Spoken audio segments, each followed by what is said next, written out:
When you think of the name Supergirl, the first thing that always comes to mind is Supergirl being the cousin of Superman.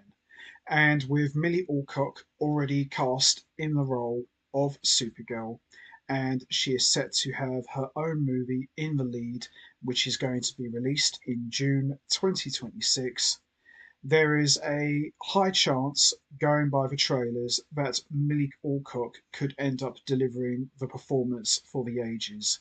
And with a cameo appearance already under her belt, it looks like Millie Alcock is already off to a solid start already. But all eyes will be on her when her movie will hit the big screen, and this will mark the first time in 42 years since 1984 that Supergirl is indeed getting her own movie on the big screen. And you could definitely say that Millie Alcock has some pretty big shoes to fill. But for the purposes of this video, Millie Alcock will not be included at all. Her performance in Supergirl will be discussed on a separate video after I've been to see it, because we don't actually know how she'll deliver in her own movie. Hello everyone, I am Warhawk Beyond 2040, and today I am going to be counting down the top 4 live action Supergirl actresses. And kicking things off at number 4 is the one and only Sasha Calle.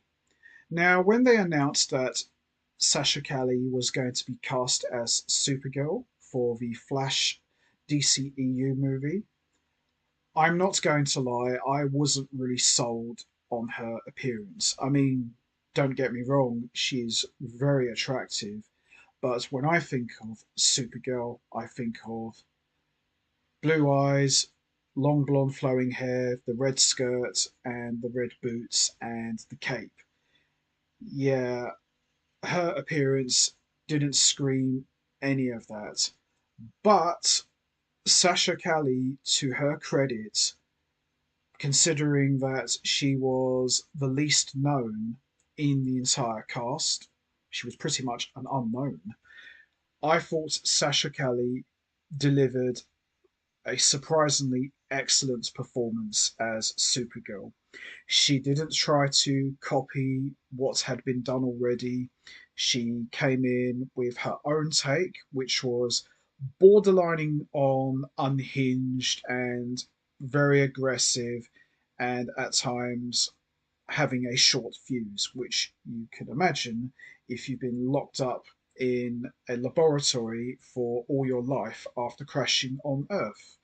And she absolutely kicked ass. I thought Sasha Calle was amazing, and she was definitely one of the highlights of the Flash DCEU movie. The only downside to Sasha Calle, through no fault of hers, is that she didn't have enough screen time, and she was kind of introduced right towards the tail end of the DCEU, which was virtually on its way out. Had she been introduced earlier, maybe after Man of Steel, maybe if she had her own movie, we could have been having a very different conversation, and maybe she could have been a little bit higher up on the list. But it is what it is. She's at number 4, not because I dislike her. I actually do like her. I think she's really cool. And going by interviews, she seems to be a very nice and down to earth young lady. But, considering the way she was introduced, I felt that kind of hurt her a little bit. But as I said, it wasn't her fault. But Sasha Calle, she's got a place in history. She is in good company, and I thought she was a decent Supergirl. But I would have liked to have seen her have her own movie or maybe a mini series on the HBO Max. But as I said, it is what it is. Sasha Calle, great Supergirl, but I wouldn't really put her in history as one of the iconic portrayals of the Girl of Steel. That's just my opinion. Okay, coming in at number 3, and this choice might surprise some people, Helen Slater. Now, some people out there are going to say to me, why is Helen Slater at number three? She's the first ever live action Supergirl. She should be a lot higher up. I have my reasons. Hear me out. I'll explain. Yes, Helen Slater is the first ever live action Supergirl. Does she deserve to be higher up? Absolutely. But the reason why I put her at number three was because, and it's nothing to do with her performance. You know, I love Helen Slater. When I first saw her in the Supergirl movie, she looked fantastic. She really looked the part. You know, considering the fact that Supergirl was her first major film role in any media, I thought she delivered a good performance, but there were two things that went against her, which wasn't her fault. Number one, the script was crap. Sorry, Helen, not your fault. And number two, the time it came out.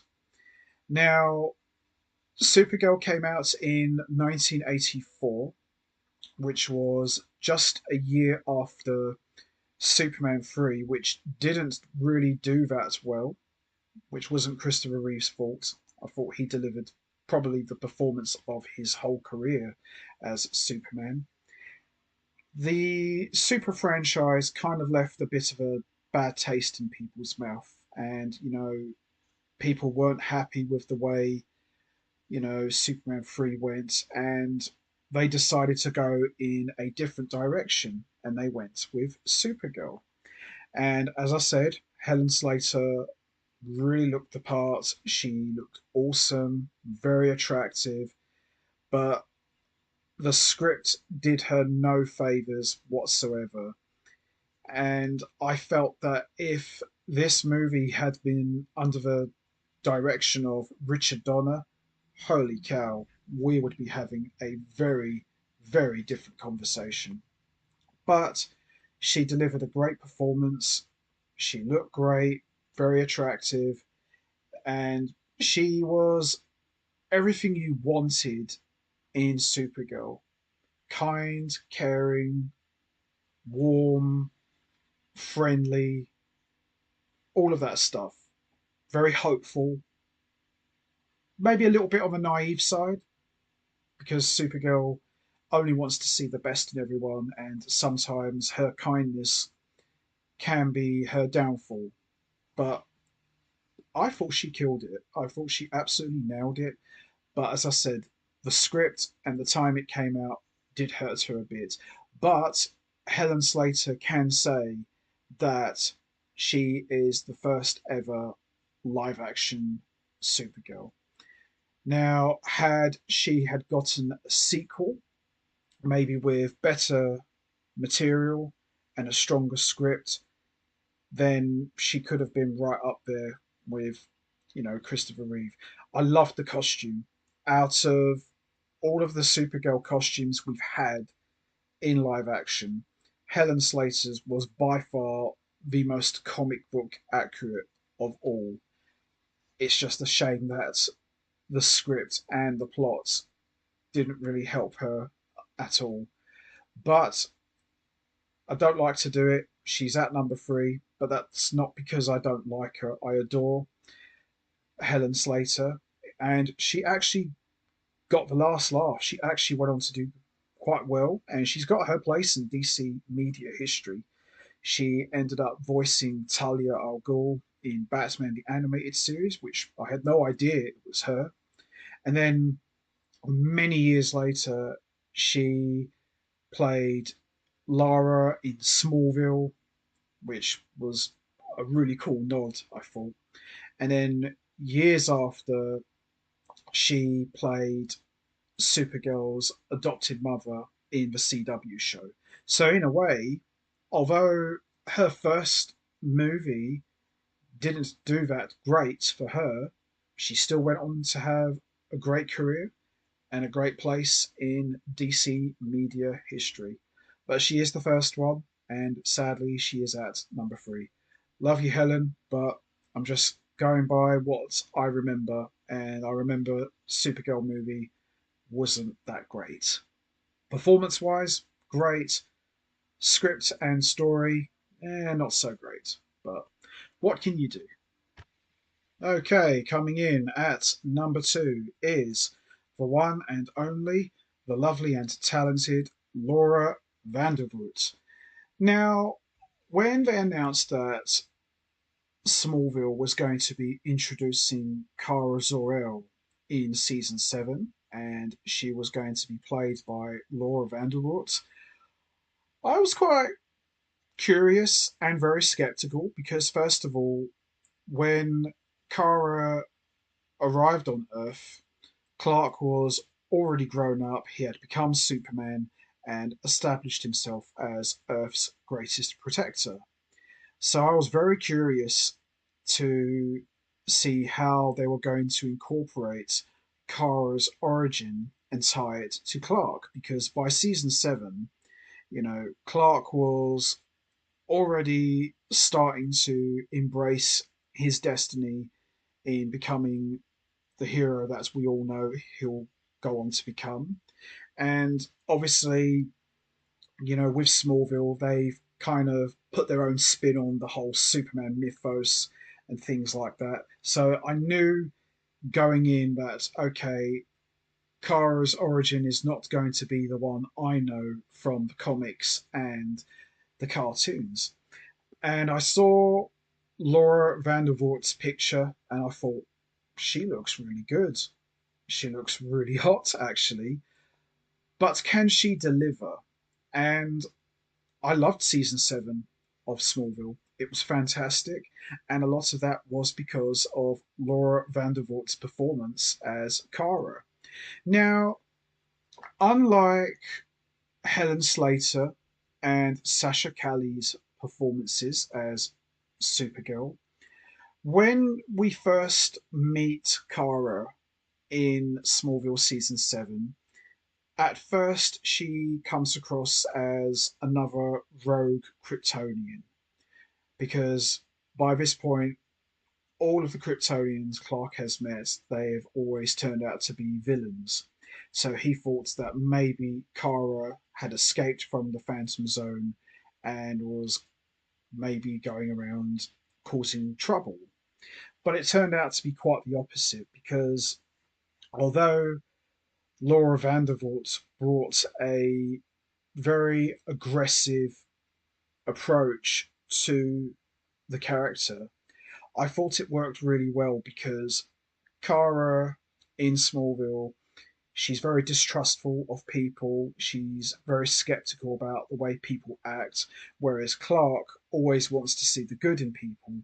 But Kara is the complete opposite and always warns her cousin, you should be careful of certain people, Kal-El.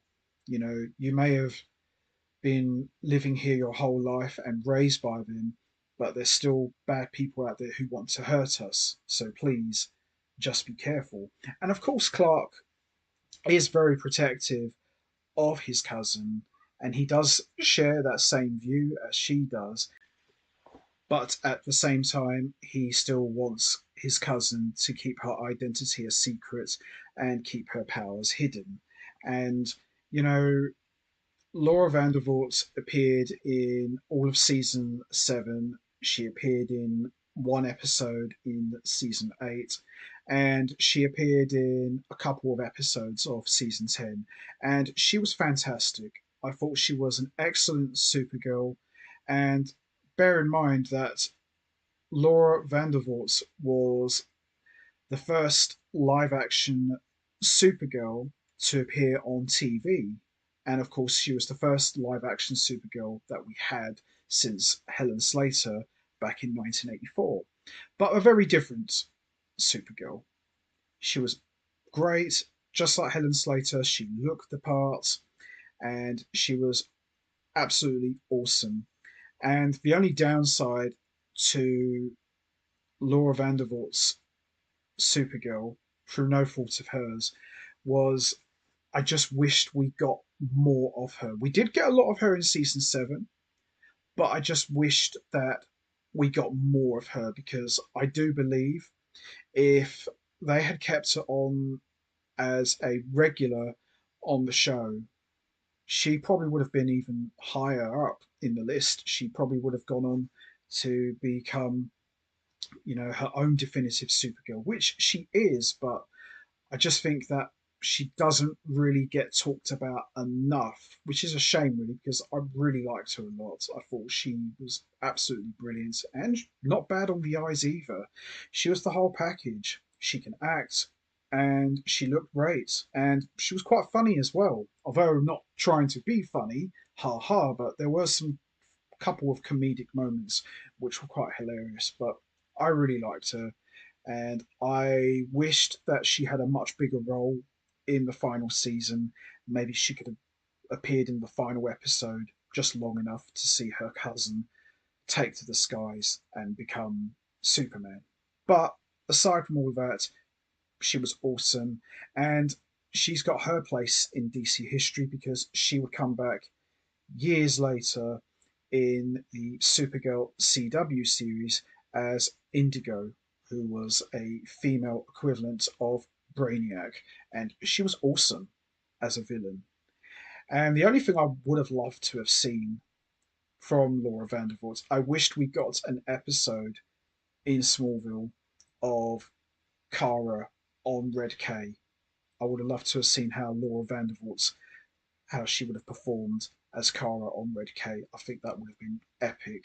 But she's at number two, which is not to be sniffed at, and she was awesome. Okay, everyone, the moment you've all been waiting for, coming in at number one, which shouldn't come as a surprise to anyone, is the one and only Melissa Benoist. Now, when Supergirl was announced that she was going to be getting her own series, and Melissa Benoist was going to be cast in the lead role, I was really skeptical because by this point I was already getting into the Arrowverse shows. I was a huge fan of The Flash. I was getting into Arrow, but for a long time I avoided Supergirl like the plague because, first of all, when I hear the name Supergirl in live action, the first thing that always comes to mind is the 1984 movie, which wasn't that great, to be honest. And when I learned that Superman was not going to be appearing in the show, I just felt that, well, how can you tell the origin of Supergirl without Superman? It just makes no sense to me. That's like doing the Spider-Man origin story and you don't have Aunt May or Uncle Ben. You've got to have those characters in order to make it what it is. So I stayed away from Supergirl for a long time. And one of my good buddies was always saying to me, "Oh, you've got to watch Supergirl. It's awesome." I said, "Yeah, I like Supergirl, but I don't want to watch a show if Superman's not going to play some sort of part in it." And he said, "But it's really good. It's awesome. You know, just give it a chance." And I thought to myself, I'll think about it. I didn't. But then I learned that The Flash was going to be appearing in one episode of Supergirl season one. And I looked at it as, oh, they're only bringing in Grant Gustin as the Flash because season one's not doing that good. So they're only using him to bump up the ratings. Like when Raw is doing bad, you bring in Stone Cold or The Undertaker to bump up the ratings. You bring in your big name to get interest. But I thought to myself, you know what? Flash is my guy. Even if it's just for 5 minutes, I'll watch it. So I decided that, you know what? I'm going to give this show a chance. So what I did was I downloaded the episode that The Flash appeared in. which was called World's Finest, and it was a crossover, and I absolutely loved it. It was so much fun. This was the first time properly I got to see Melissa Benoist as Supergirl, and she was interacting with Grant Gustin's Barry Allen slash The Flash, and I loved it. It was so much fun. It was a proper throwback to the classic Golden Age and Silver Age comic books of the 40s to the 50s, where two heroes meet each other, not necessarily as enemies, but they become best friends straight away. It's cliche, it's corny, it's cheesy as hell, but it works. And I loved it. And I was really won over by Melissa Benoist's performance as Supergirl slash Kara Zor-El slash Kara Danvers. I just thought, okay, maybe I've been a little bit harsh on this lady. Maybe I should give this show a chance. So after watching the whole episode, which is my all-time favourite crossover from the Arrowverse. Just absolutely love it. Haven't watched it in a long time. Maybe I might do later on. Who knows? But I loved it. I thoroughly loved it. And I decided, you know what? I'll give the show a chance. So what I did was I downloaded the entire first season, transferred it to my phone, and I was on a long flight on holiday to the Philippines. So I thought, okay, I've got a long flight in front of me. Let's use this time wisely. Let's watch the whole first season in its entirety. And if I still don't like it after, then I won't watch the rest of the show. I ended up loving the whole season. Season one was phenomenal. And I thought to myself, you know what? I think I'm going to buy all these on DVD when I get back to the UK, which I did. And why I put Melissa Benoist at number one is she not only looked the part, she was a great actress. She looked awesome in the costume. The costume looked fantastic. The classic red skirt and the boots. But it wasn't just how she looked, it was her performance. She brought so much love, warmth, depth, and care into the character. And even at times when the writing started to go off the cliff towards the end in the final two seasons, in seasons 5 and 6, there were still some great episodes, but Melissa Benoist carried the role and the show so well. You just kind of look the other way with the bad writing. You just think, well, the show's falling apart, but Melissa Benoist is still going all in and working her ass off and delivering a great performance each and every week. Even when the writing was not doing her any good, she still showed so much respect to the fans, and it really showed. And when I think of live action Supergirl, no disrespect to the other three ladies, they're all great, but Melissa Benoist is my Supergirl. She really is. And she's such a lovely person in real life. She truly is a real life Supergirl. And I loved her. She was so good. And I kind of wished she had her own movie. No disrespect to Millie Alcock, who I know is going to do a great job, but I would have loved Melissa Benoist to have a crack on the big screen as Supergirl. And I believe with the right directors, maybe someone like Christopher Nolan, I think, holy cow, we could have been talking about her in a much even higher light than we are already. But she was awesome.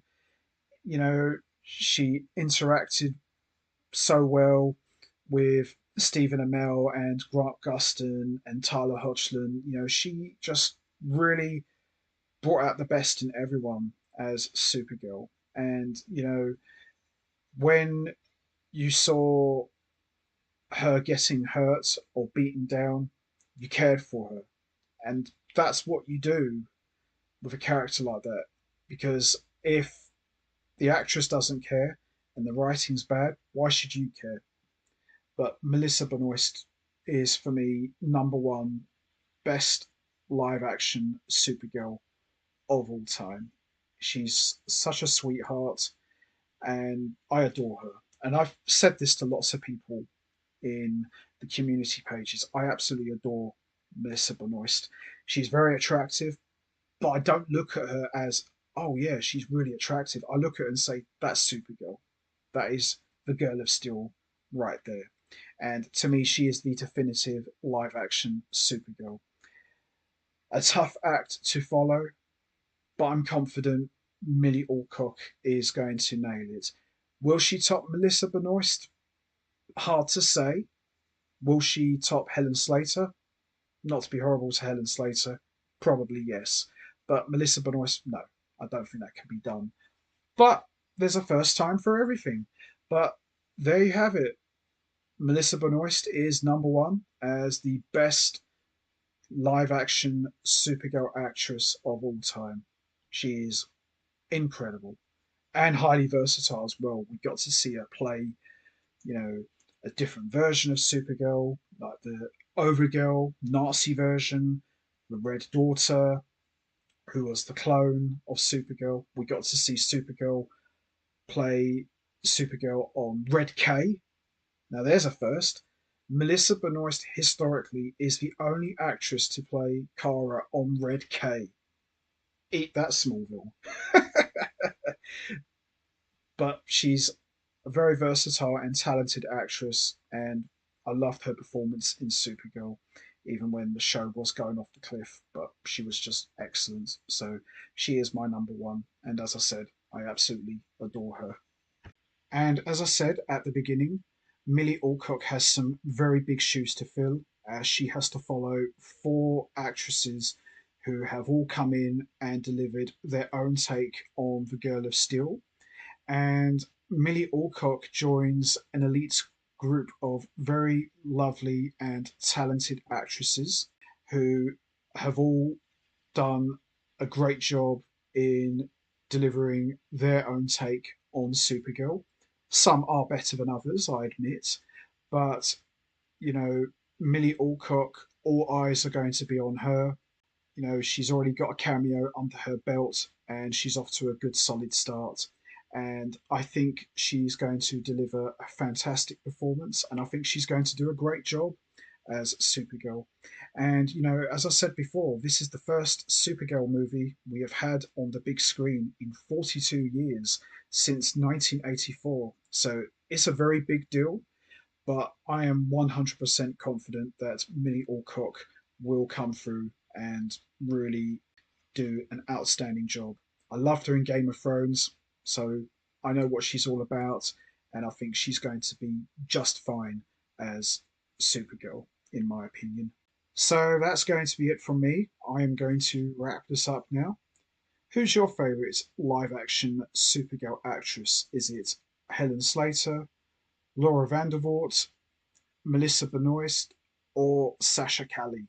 There's no right or wrong answer. We all have our favourite Supergirl actress. You know what to do, guys. Hit the like button, hit the subscribe button, leave your thoughts and comments down below, and I will see all of you next time. So until then, take care, everybody, and stay safe. And once again, as always, much appreciated. Thanks for listening.